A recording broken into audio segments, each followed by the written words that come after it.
It's been 3 years since my family had last gone on a vacation to Florida, something we did annually before the recession had hit. Since we now had enough money, my parents decided, under the popular demand of my sister and I, that we go to Walt Disney World again.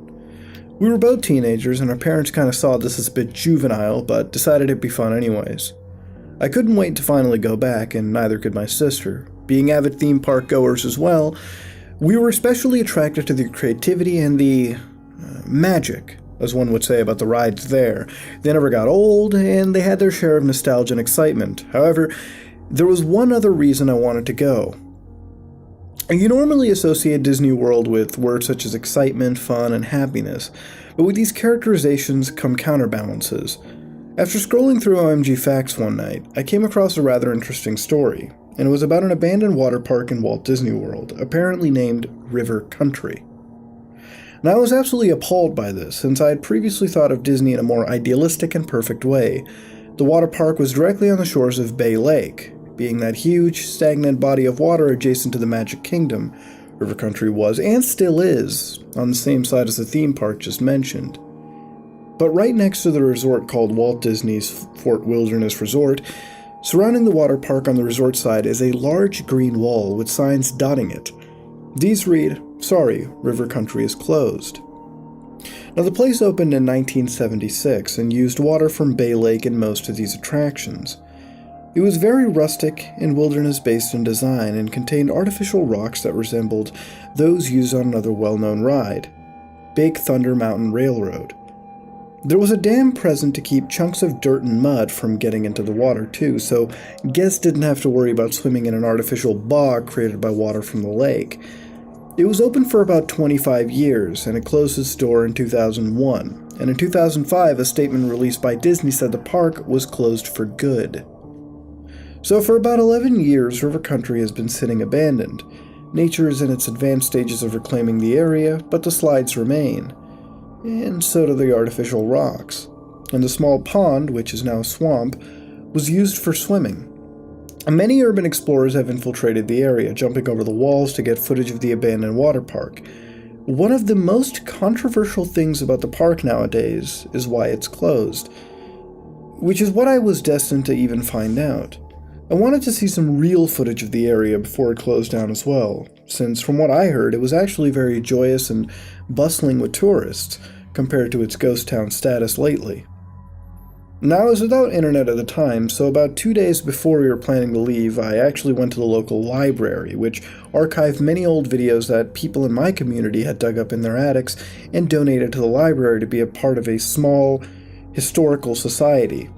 Hoping that I might find some good footage, I asked the librarian if they happened to carry out any videos dating back to 2001. She nodded and brought me to a small section containing many old VCR cassettes, and a few DVDs here and there. And after about half an hour of searching, I finally came across a cassette with the words, "The Old-Fashioned Swimming Hole," inscribed on top of it. This was a term used to describe River Country during its glory days, so I took it, almost certain that it was the footage I was actually looking for.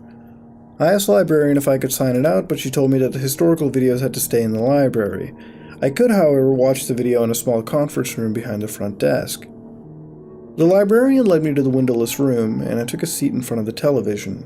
She left the room and closed the door so the audio would not disturb any of the other library patrons. I popped the cassette into the VCR under the TV and turned the lights off so I could see the video better. I was expecting the quality to be low. So for about half a minute or so, the screen was gray and was accompanied with a loud beeping noise. It was typical for old VCR cassettes.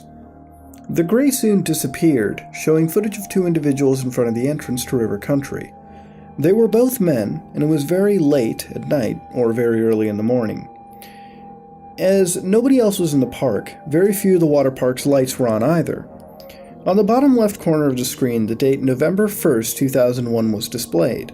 This was significant because the water park closed for good the very next day, on the 2nd. The two men were talking about how they had been denied entrance to the park in the morning, since it had reached its guest capacity limit. They also stated that only at these hours of night could they get past the park security. The two walked to the bigger water slides in the park, which led directly into the pond. Supplied by the green water of Bay Lake, once they both got to the top of the slide, which was encircled by artificial orange rocks, one man prepared to slide down. The two laughed over what seemed to be an inside joke, and finally, the cameraman ended up pushing his friend down. I heard him scream in delight as he descended to the pond. The cameraman then proceeded back to, back the way they came to get to the slides, and across a bridge that traversed a small lagoon. He ended up back to the pond's shore, where the sound of a splash was heard. This is when the video started to unsettle me a little. After waiting at the shore of the pond for about 3 minutes, nobody surfaced back. The cameraman began to cry his friend's name frantically and started to run back to get help at the Fort Wilderness Resort. He stopped abruptly, though, at what seemed to be a kiddie area, a small, shallow pond, on hearing a faint cough. He instantly turned around and saw a barely visible shadow about 10 or so feet behind him. Relieved, the cameraman started to approach his friend, glad that he was okay, but again, he abruptly halted. The friend's head was hanging down, and he slowly inched it up. The cameraman started to hyperventilate as the features of the other man's face began to show. Crimson, dry blood was caked around his mouth, and some was even dripping off of his chin. He was missing all the hair on his head as well, but one of the most disturbing parts of this image was that there were patches of skin missing that revealed part of the man's skull and jawbone. And he was even missing his right eye, leaving this empty socket. I became severely nauseous at the sight of this, to the point where I was swallowing my own vomit. My heart also began to race as fear started to settle in my body.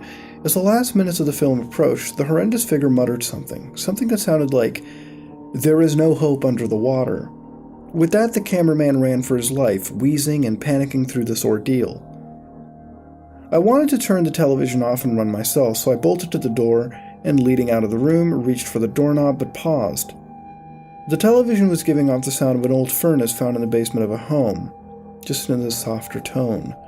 And this tone, for some unknown reason, kept me from moving anywhere. My body was paralyzed, and I just stared blankly at the television, and I began to internally panic. What the fuck was actually even going on? The cameraman was still sprinting, but didn't seem to be making any progress. He had ended up back into the large pond where the slide had dumped his friend, and you could hear him sobbing softly, fearing for his life. Suddenly, the tape began to slowly, gradually go down, just slow up. And as the man frantically looked from side to side, the audio volume, along with that furnace noise, went up as the video lagged. Haltingly and deafeningly, the cameraman turned all the way around and shrieked at the sight of his friend. The video paused on this frame, exposing the caked blood all over the other man's face. The top of his skull was now completely exposed, with his right eye still missing. His mouth was wide open, and coming from it was what looked like a combination of the water from Bay Lake and bile. This stayed on the screen for about 10 seconds and switched to a black screen displaying one single message: "The epidemic begins today." Instantly the power went out and I was left alone in the darkness of the conference room. I became terrified, as I couldn't see a thing, and I couldn't see the door either. I began to shake violently, fearing for my own life. River Country had closed because of this, and it was obvious. Walt Disney World had been keeping a disgusting secret.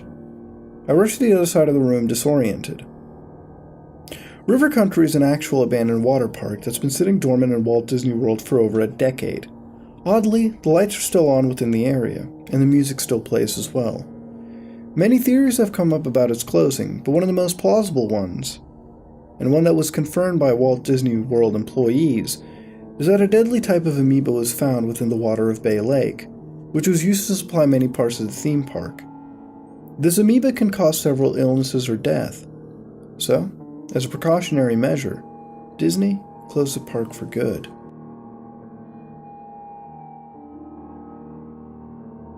And that, ladies and gentlemen, was another story about Disney. Now, I know that we get a lot of these Disney stories sometimes, and they end up being some of the most popular stories we ever really get to read on Haunted Gaming, Creepypastas, really. Because, frankly, there's a lot of mystery lore, I guess, surrounding this kind of stuff, and it's always an interesting topic for many people in this kind of a community.